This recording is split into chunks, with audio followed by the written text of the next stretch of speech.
I'd just like to introduce two very special people to our family.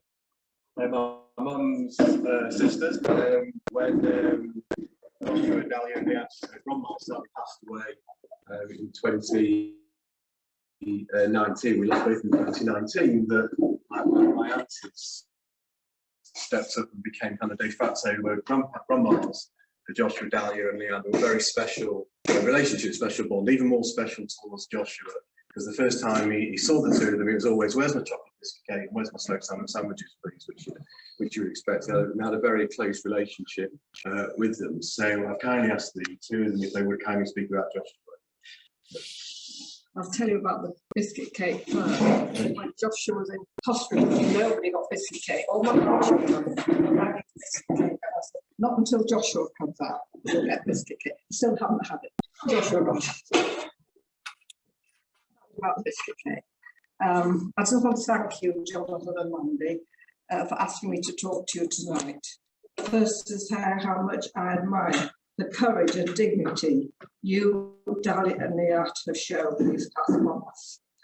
And look, this last week, after your tremendous loss, I don't know how you're standing on your feet. We have all heard so much of Joshy, the leader, the dedicated worker on so many causes in the community. He loved his Zionism, Israel, Torah, and faith and love of Hashem. I want to tell you about Joshy's first love, his family, his parents, grandparents, sisters, aunties, uncles, and all his many cousins who loved him so much, and the love was returned. They looked upon him. They looked up to him for the many challenges he was given from an hour old after he was born, but winning most of them and immediately getting on with his life. But this last one, although he gave everything he had, it was just too hard. Family was everything to him.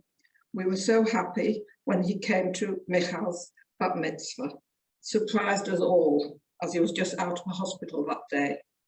He looked well and enjoyed every minute. He told me then he was coming to my Hanukkah party. What joy, overjoyed. It had been on hold, waiting to see if he would be able to come. Unfortunately, only 2 weeks later, he was not well at all, but he came. He came along, not to let anyone down, and he really wanted to be there with his family, despite being so unwell. He was so brave that day. He was so much fun. He used to call me often on WhatsApp, both his aunties. He used to say, "Auntie Cynthia," and I can hear his voice now. He used to say to me, "What football team are you going to support?" He was very, very concerned because my two teams are rubbish, he said. Of course, I told him Liverpool, together with Annie. There's his flag. We're going to miss him so much, all of us.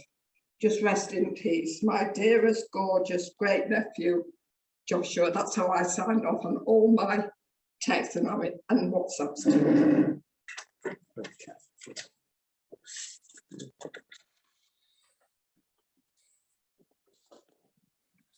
Our dear Mandy, Jonathan, Dahlia and Liette, you all mean so much to our whole family. Jonathan and Mandy, your love, warmth and devotion to family and friends, and your loyalty is what you taught your children. And you see the results of this love in this week, in the love and devotion how everyone has shown to you to try and help you in your immense pain, which we all feel. We have so many special memories of Joshua through his challenging times and his happy times. You taught Joshua to be positive, and this is how he lived his life, never allowing obstacles to obstruct him. I remember not long before he made Aliyah, when Joshua was at Union Leeds, you, Mandy, spoke to me saying you were exasperated with Joshua. After Shabbat, he was going on the train to a friend's party in Birmingham, and then the next morning to London to a Stand With Us meeting. and then back to Leeds in the evening. You thought it was just too much, but as always, Joshua did it.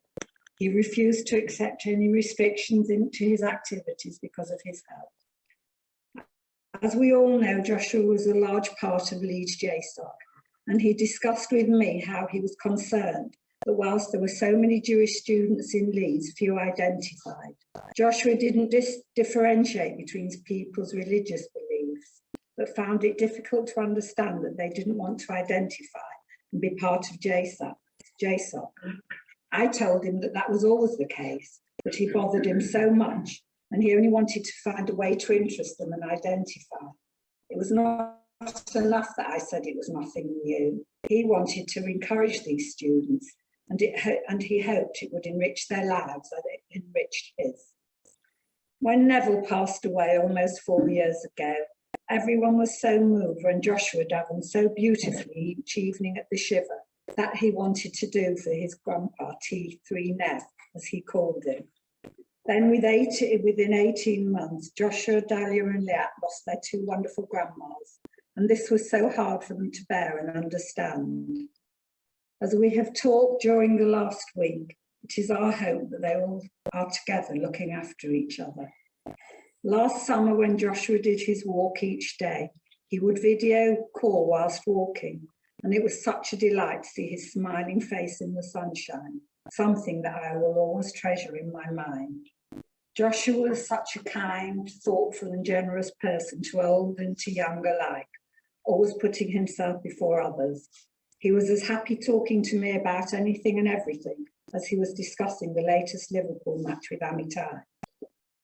To conclude, I spoke earlier about Joshua wanting the students to identify to enrich their lives.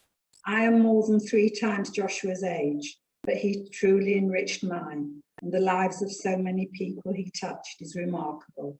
He was a guiding light and inspiration to us all. One of your lovely friends told me the other day that what an impact the Carr family had made in the community in Renana in such a short time. And I would add to that the impact that Joshua made in his short life to everyone he met.